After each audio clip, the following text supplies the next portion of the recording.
গুৱাহাটী পৌৰ নিগমৰ আমাৰ 13 নং ৱাৰ্ডত গুৱাহাটী পৌৰ নিগমে এটা সিদ্ধান্ত লোৱা হৈছিল পৌৰ নিগমৰ ফালৰ পৰা এটা মাহ আগতে যে আমি প্ৰত্যেক ৱাৰ্ডতে আমাৰ যি SSG গোটৰ মহিলাসকল আছে আৰু কিছুমান ক্লাবৰ সমিতি আছে বা নামঘৰ সমিতি আছে, সেয়া পুৰুষেই হওক বা মহিলাই হওক, তেওঁলোকে এটা স্বচ্ছতাৰ প্ৰতিযোগিতাত ভাগ ল'বলৈ পাৰে।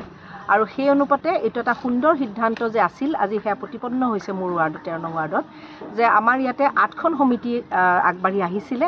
তেওঁলোকক ৰেজিষ্ট্ৰেশ্যন কৰিছিলোঁ আমি গুৱাহাটী পৌৰ নিগমৰ ফালৰ পৰা। আৰু বিভাগীয় কৰ্তৃপক্ষ যেনেকৈ আমাৰ ইঞ্জিনিয়াৰ আমাৰ ইয়াতে আছে, আমাৰ ডিভিজন 1ৰ দীপক তালুকদাৰ, আমাৰ SI আছে তেখেত ভাস্কৰজ্যোতি ভট্টাচাৰ্যী, আৰু বিভিন্ন আমাৰ ছুপাৰভাইজাৰসকল আছে। এওঁলোকে মিলি পেলাই এওঁলোকক আমাৰ যি সমিতিসকল তেওঁলোকে যেনেকৈ আগভাগ লৈছিল, মিনিমাম 100 ঘৰ মানুহ তেওঁলোকে চাব, তেওঁলোকৰ জাবৰৰ ছেগ্ৰিগেশ্যন লৈ পেলাই, ছলিড ৱেষ্ট মেনেজমেণ্টৰ লৈ পেলাই যিবোৰ কথা তেওঁলোকে জ্ঞান আমি দিছিলোঁ আমাৰ পৌৰ নিগমৰ ফালৰ পৰা, তেওঁলোকে ঘৰে ঘৰে গৈ পেলাই আৰু বাটে পথে গৈ পেলাই স্বচ্ছতাৰ সম্পৰ্কত এই পৌৰ নিগমৰ সহযোগিতাত, পৌৰ নিগমৰ লেবাৰ আৰু গাড়ীৰ সহযোগিতাত যিভাৱে কাম কৰি দেখুৱালে, আমাৰ ৱাৰ্ডতো সকলো মানুহ কিন্তু এইখিনিতে সচেতন হোৱা বুলি মোৰো এটা অনুভৱ হৈছে। ময়ো তেওঁলোকৰ মাজে মাজে তেওঁলোকক পৰ্যবেক্ষণ কৰি গৈছিলোঁ।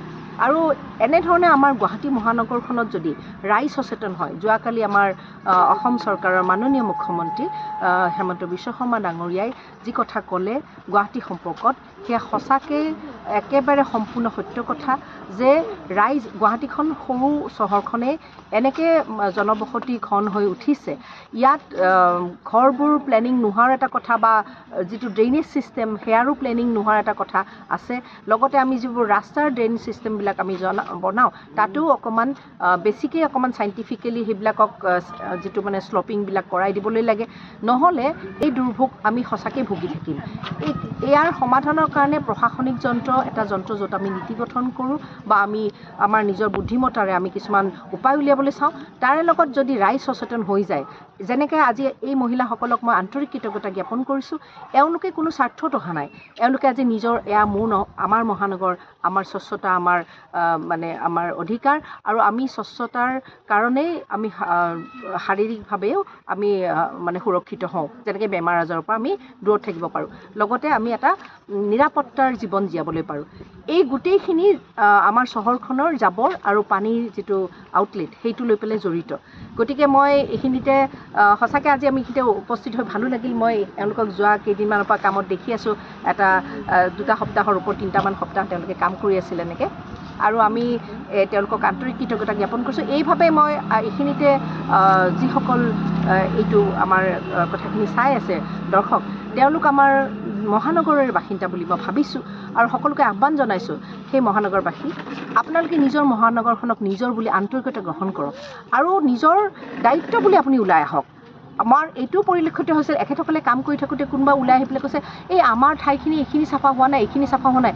মই কৈছিলোঁ যে এওঁলোকে কোনো ধৰণৰ চৰকাৰী কাম কৰিবলৈ অহা নাই, এওঁলোকে আপোনাৰ দৰে নাগৰিক, এওঁলোকে স্বচ্ছতাৰ কথাত দুখোজ আগবাঢ়ি আছে কাৰণে আজি GMCৰ আমাৰ লেবাৰখিনিৰ লগত তেওঁলোক থিয় হৈছে বা চাই দিছে।